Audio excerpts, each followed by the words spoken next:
Саламатсыздарбы, парламентаризм сабактары талкуусунун кезектеги чыгарылышын баштайбыз. Бүгүнкү темабыз өлкөдөгү саясий кырдаал жана сөз эркиндигинин абалы. Социал-демократтар фракциясынын лидери Иса Өмүркулов бүгүнкү студиябыздын коногу. Кош келдиңиз. Мына алгачкы сурообузду жыйындар залындагы кыскача тасмадан баштасак. Садыр Жапаровду жактабайм, бирок күнөөлүү болсо жооп берсин. Бирок аны колдоп келген тарапташтарына бийликтин ошондой аша чапкандыгы бул туура эмес. Ошол жердеги жаш кыздарга, жаш балдарга болгон мамилеси, карыларга болгон мамилеси бул зөөкүрчүлүк. Муну сөзсүз түрдө ушуга окшогон акыркы окуяларга парламент сөзсүз түрдө өзүнүн баасын бериши керек. 25 марттагы митинг боюнча бүгүн күн тартибине омбудсмен маалыматын киргизип койсок. Себеби омбудсмен ошол кармалган балдардан маалымат алып чыгыптыр, көрүп. Ошону ушул жерден угуп, кандай болгон. Себеби социалдык тармакта ошо жаш балдардын катуу сабалгандыгы аябай чоң талкуу болуп жатат. Бул маалыматты биз угушубуз керек деп ойлойм мен. Это прискорбно, если парламент не отреагирует на нарушение прав человека, не заслушает правоохранительные органы, омбудсмена не даст свою оценку, то я думаю, что то, что сейчас говорят граждане, называя парламент страусиным, к сожалению, можно будет назвать правдой. Мамлекетти басып алам деп жаткан адамдарга тоскоолдук кылган биз бүгүн милицияны бир бетке жамандатабыз, омбудсменди чакырып атып жатты. Омбудсменге чайтты. Жолуктум деди, бирлик бала алдагы кармаган убакта таяк жепти, камерадан эмес. Анан камерада меле аларды сабап жанчып атты. Уят. Анан ушундай адамды биз улуттук лидер кылып, ошого жан тартканыбыз, Бакиевдин жан сакчыларына жан тартканыбыз бул деген жаңылыштык эмес, айдам кетейиндар. Туугандар, уят иш. Парламенттеги ушул коалициялык көпчүлүктү түзгөн социал-демократтар фракциясынын лидери катары айтсаңыз, эмне үчүн парламент ошол эле Текебаевдин айланасындагы маселелерди, Ата Мекен фракциясындагы сиздердин кесиптештердин айланасындагы маселелерди, ошондой эле жанагы 25 марттагы митинг, сөз эркиндигине байланыштуу маселелерди кеңири талкуулабай жатат? Парламенттин өзүнүн регламенти бар. Баарыбызга белгилүү. Ошол регламент менен парламент өзүнүн ишин алып барууга тийиш. Ошол регламент боюнча күн тартибине маселелер киргизилет. Аны координациялык советте бекитип, ошол мыйзамдар боюнча күн тартибине коюп туруп талкуулар болот. Ал эми жанагы жогоруда айтылган сөздөр, же болбосо сунуштар бүгүнкү күндө коомдо көп эле саясий иш-чаралар болуп атат. Бирөөнө жагат, бирөөнө жакпайт, бийликке жагат, же болбосо жакпайт, же болбосо оппозицияга жагат, же жакпайт.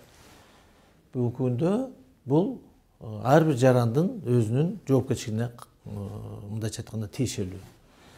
Эгерде бир мыйзамсыз иш кыла турган болсо, эгерде мыйзамга каршы күч органдарына жанагындай баягы мындайча айтканда зөөкүрлүк көрсөтсө, ал адамдардын укугу же болбосо ошол баарына тең тартип орнотуп аткан адам баласы ар бир жараныбыз бир башыбызга иш түшсө биз милиционер деп милицияга кайрылабыз. Ал эми ошол эле мезгилде эмне үчүн аларды сабап атканда, эмне үчүн аларды мындайча айтканда жанагындай бөтөлкө ыргытып, өздөрүнүн жанагындай кызматын аткарууга мындайча айтканда бөгөт коюп, мындайча айтканда мушташып, аларды ура берге алганга эмне үчүн биз ага мындайча айтканда кайдыгер мамиле кылышыбыз керек. Ошон үчүн бул жерде жоопкерчилик тең болуш керек. Бир эле бетке эле күнөөлөбөй, ошо күнөөлөп аткан адамдар дагы өздөрү канчалык мыйзамдуу ишти алып барып атат. Ал эми ушул митингке келе турган болсок, ушул сиздер айтып аткан митингдер боюнча. Бул жерде баарыбыз көрдүк го дейм.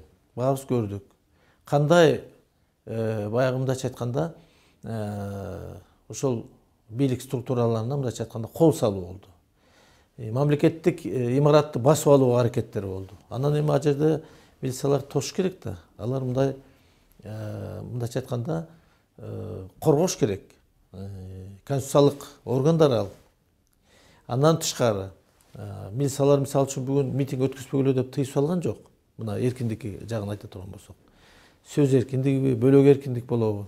Бүгүнкү күндө мыйзам боюнча заявочный система. Мисалы үчүн мына эртең мына бул аянтта митинг өткөзөбүз деп эле жергиликтүү бийликке мындайча айтканда маалымат берип коет. Аны өткөзө берет. Булар даже маалымат бербей эле өткөзүп атат. Ага деле эч ким бүгүн туура эмес деп өткөзбөй койгонго бөгөт эч ким койгон жок.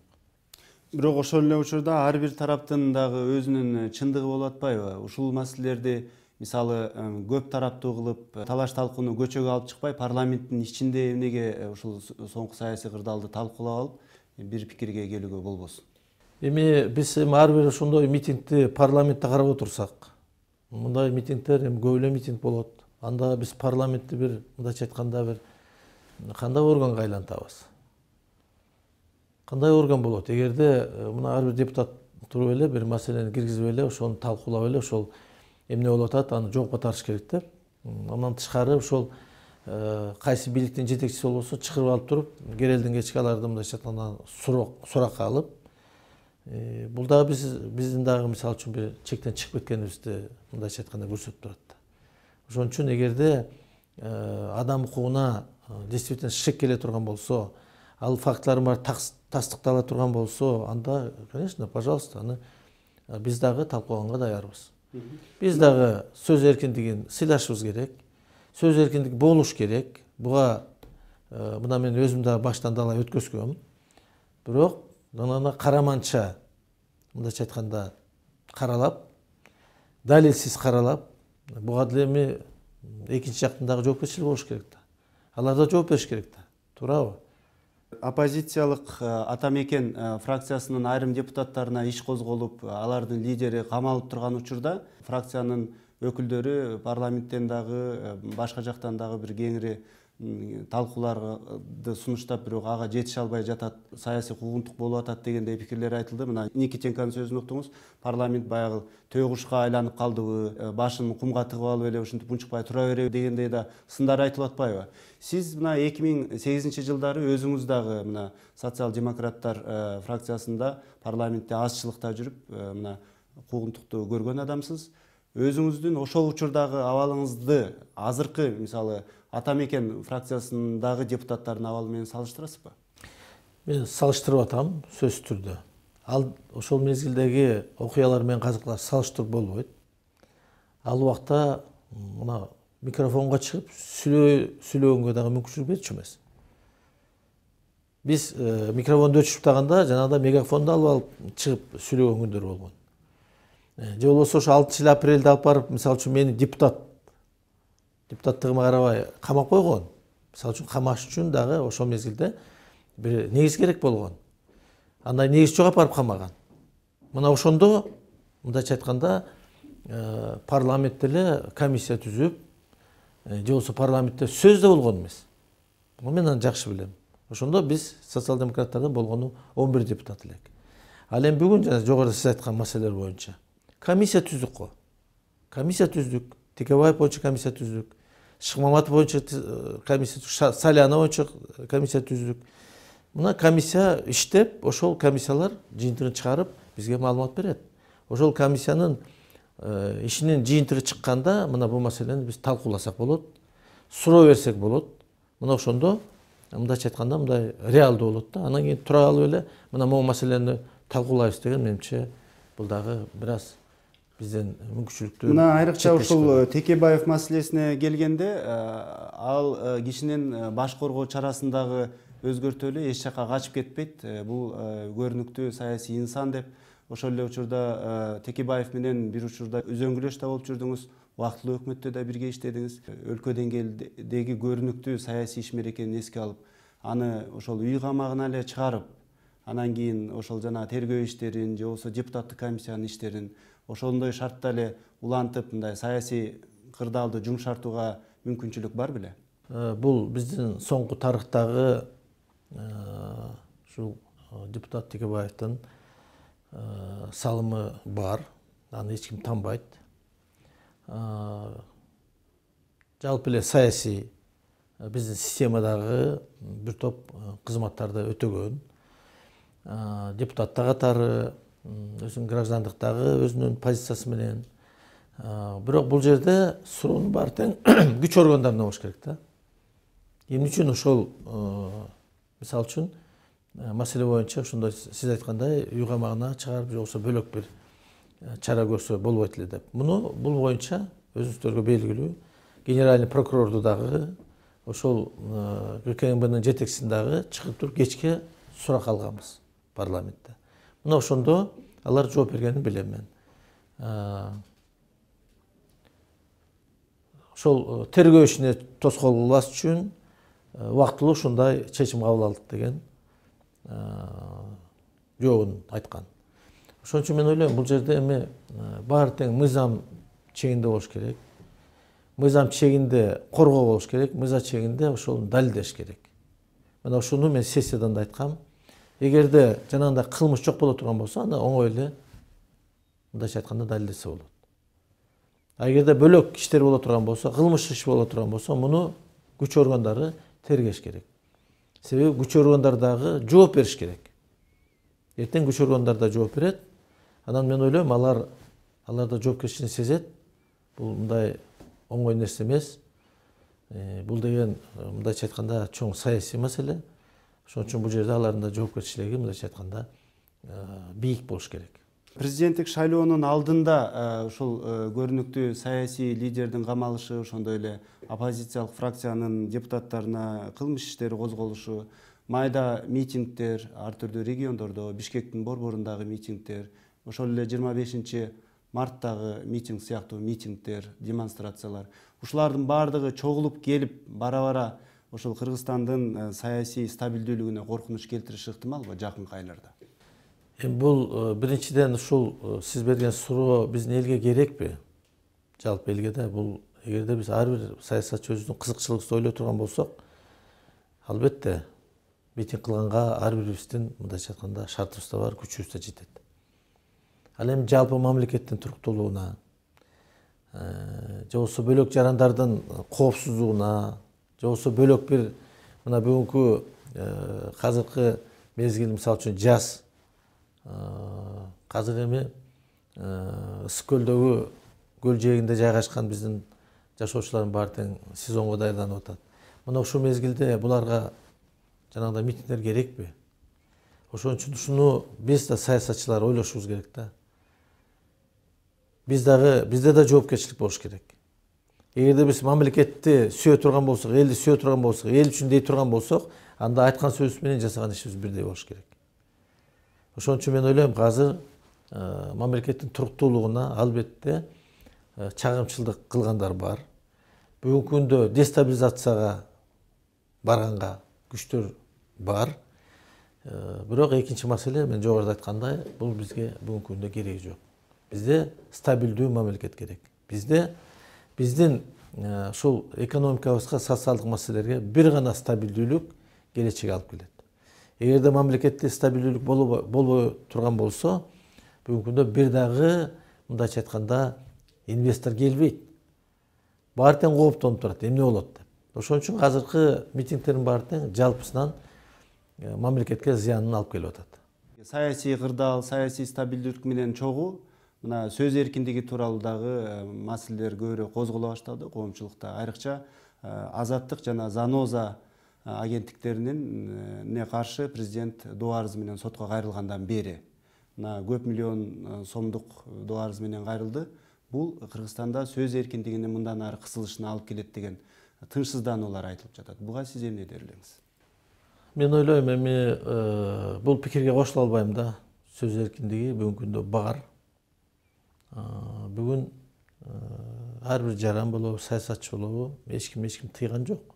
Мына парламентте да айтылып атат, бөлөк форумдарда да айтылып атат, жанагындай митингдерде да айтылып атат. Алардын баарына тең эч ким чара көргөн жок да. А эгерде эми жанагы сотко берген позициялар боюнча, эми ал жерде фактылар болсо керек да. Болбосо жөн эле сын пикир айтты эле деп эле андай иш козголбойт да. Же болбосо доо арыз менен эч ким кайрылбайт да. Ошон үчүн ал жерде мисалы үчүн айткандар боюнча же болбосо жанагындай мындай эч бир далилсиз карама мындайча айтканда кароолор боло турган болсо, анда ушул айтып аткан, жазып аткан басмалардагы ушул маалымат каражатынын өкүлдөрү дагы буларда да жоопкерчилик болуш керек. Мына буга чейин Бул ушул баягы сөз эркиндиги деген толугу менен эле баарын берип койбойт. Каалагыңды сүйлө, каалагыңды баягы айт депчи. Ошон үчүн экинчи жакта ойлош керек. Эгерде мына мен деле мисалы үчүн көп учурда каралап келишет. Каралап келген. Бир далил жок. Даже эмне болгон статья менен иш козголгонун да билбейт. Анын баягы колдоно турган статьяларын билишпейт. Анан кийин мында коррупционер же болбосо дагы башка деп күнөөлөп келди да. Анда эми бул жагын да караш керек. Мына Заноза бул негизи жаңы эле ачылган агенттик. Ал эми азаттык боюнча айтсак, 2005 жылдын март окуясына, 2010 жылдын апрель окуясына чейин оппозициялык ишмерлер ушул азаттык бийликти сындаганда туура эле деп келген да. Бирок азыр эмне үчүн азаттык бийликти сындаганда туура эмес? Мен ойлойм, туура жерин баары туура деп айтыш керек. Сындап аткан туурасын туура деп эле айтыш керек. Туура эмес дегенин, мисалы үчүн кимди сындайт, эмне маселе менен сындайт, аны эми ар бир жаран өзүнүн мындайча айтканда аброюнду сакташ керек да, туура коргош керек да. Ошон үчүн мындай жалпы эле баары туура эмес деп эч ким айта албайт. Айтыш керек. Чындыкты айтмайынча болбойт. Мен да кошулам буга. Бирок эгерде ошол эле массалык маалымат каражат, Заноза болобу же бөлөгү болобу, эгерде туура эмес маалымат боюнча жогоруда айттым, кайталанып атам дагы, алар дагы жооп бергендей болсун. Кыргызстан мына 2011 жылдан бери дээрлик мына 2016 жылга чейин дээрлик мындай стабилдүү, мындай саясий курч талаш талкуулары азыраак учурду өттү, баштан өткөрдү. Айрым мисалы сиздин кесиптештер, мурдагы үзөңгүлөштөр, айрыкча мына Эмил Каптагаев айтып атат, азыркы ушул саясий кырдаал бул баягы президенттик шайлоо алдындагы өнөктүк катары көрүнүп атат. Бул саясатчыларды, оппоненттерди мындай кысуу, сөз эркиндигин ошол курч айткан медианы басуу аракети катары бул президенттик шайлоого даярдык сыяктуу көрүнүп атат дегендей пикирин айтты да. Буга сиз эмне дээр элеңиз? Бул эми туура, быйыл жыл биз үчүн өзгөчө жыл. Биз быйыл мамлекетибиздин президенттин кийинки 6 жылга шайлайбыз. Бул маселе ар бир жаран үчүн өтө терең маанилүү маселе. Ошон үчүн баарыбыз тең бийик жоопкерчилик менен ошондой эң бир мындайча айтканда татыктуусун шайлашыбыз керек. Ал эми азыркы саясий абал курчуп атканы сөзсүз түрдө ошого байланыштуу. Бүгүнкү күндө алдын ала ким каршы экенин, же болбосо кийин дагы кимдер чыгат, ошол эле мисалы үчүн биздин социал-демократтардын көрсөтө турган баягы кандидатурасына, мындайча айтканда алдын ала даярдык көрүлүп атат да. Бул маселе сөзсүз түрдө анан кийин өзүнчө бир мындайча айтканда организованный бир күчкө айланат дагы, анан каралоо болот. Анан албетте ал үчүн кенен каралоо үчүн мындайча айтканда аянтчаны тазалап коюш керек. Ошон үчүн мен ойлойм бул жерде ошол саясий кырдаалга байланыштуу. Жалпысынан мен ойлойм бул ошол саясатчылар эле тынчсызданып атпаса, эл тынч эле деп айтам да. Элге бүгүнкү күндө дагы жолу кайталап кетким келет, стабилдүүлүк керек, тынчтык керек. Мына ушул маселени биз биринчи орунга коюшубуз керек. Ошол элдин стабилдүүлүгүн, тынчтыгын сакташ үчүн саясатчылар мына азыркы саясий тирешүүлөрдү мындан ары курчутпастан өз ара сүйлөшүп, кайра ынтымакка келүү ыктымалдыгы же мүмкүнчүлүгү барбы? Же ошондой бир аракет барбы? Эми анда аракет болуш керек сөзсүз түрдө. Баары эле президент боло бербейт, баары боло албайт. Бир эле адам болот. Ошон үчүн ушуну реалдуу нерсени, мындайча айтканда, реалдуу көз караш менен карап, бүт прогрессивдүү мамлекет деген саясатчылар биригип, ушул стабилдүүлүккө мындайча айтканда жакшы салым коюш керек. Бирок ошого аракет барбы? Азыр барбы? Албетте. Ага биздин фракциядагы биздин айткан сөздөр албетте бийликтеги турган коалиция катары албетте оппозицияларга жакпайт. Туурабы? Жакпайт да. Бирок жерде конкретно ар бир маселе болсо карай турган болсок, Мен мындай сөз айткым келбейт, бирок жанагындай иш козголгон иштер дагы иликтеш керек да. Иликтеп туруп күч органдары ага баа бериш керек. Парламенттик шайлоонун алдында мына жакындан бери эле мына президент дагы бир парламентке сын айта кетти. Мисалы парламент ушул ушактын чордону болуп калды окшойт дегендей. Анан кийин тараса деле кошулат элем дегендей пикир айтты да. Ошол президенттик шайлоонун алдында керек болсо ошо парламентте тарап кетип, парламенттик да шайлоо болуп калышы мүмкүн деген уудуу кептер эмне болду? Биздин жарандар деле көп эле жолугушууларга барып атабыз. Ошол биздин ишмердүүлүк боюнча дагы бир топ сын пикирлерди айтышат парламентте. Эмче силер өзүңөрдүн эле маселелерди көтөрүп, фракциялар өз эле кызыкчылыгыңардын маселесин көтөрүп, мындай жалпы калкты ойлонбойсуңар калк жөнүндө деп. Ошон үчүн мен ойлойм, парламентте дагы ошо аракет кылып атабыз, стабилдүүлүк, жакшы иштөөгө. Ал эми тарашы боюнча мен бүгүн андай жагдай жок деп айтат элем да. Ага негиз жок парламент тараганга.